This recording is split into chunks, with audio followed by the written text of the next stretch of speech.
South Korea's exports of kim, a type of seaweed, reached an all-time high last year. With that, our Lee Soo-jin visited one of the largest kim production sites in the country to find out how it's being produced and what's special about it. It's a cold and dry morning here on the west coast of South Korea. The perfect weather to harvest kim.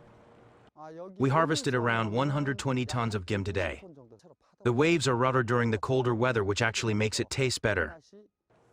Local fishermen get up at 4 in the morning to harvest the kim that's been cultivated by eco-friendly techniques, ones that no longer use inorganic acids as cleansers after harvesting. Gigantic bags filled with the harvested kim are brought back to port and unloaded so they can be weighed.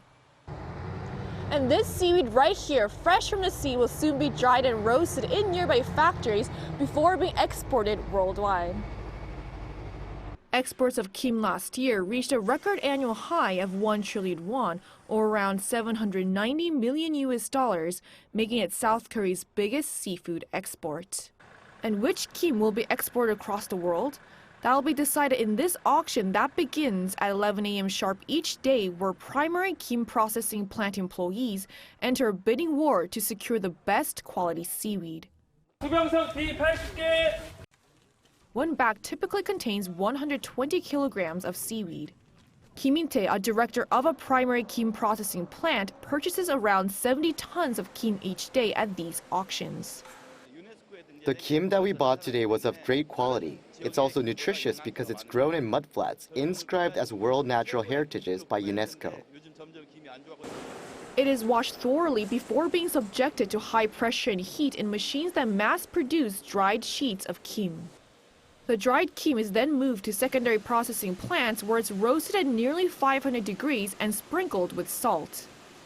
It is now ready to be fed into an auto-cutting machine before being packaged and shipped to places such as the United States, South Korea's top export destination for kim. Exports are expected to rise 4 to 5 times year on year.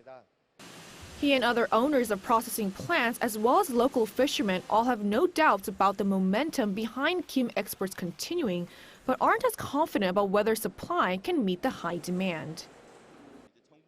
The government should ease regulations on the expansion of seaweed farms. While the Oceans Ministry has announced a 5-year plan to boost exports, more active investment and policy reforms will be necessary to reach its target export value of $1 billion by 2027. Lee Soo-jin, Arirang News, Seocheon.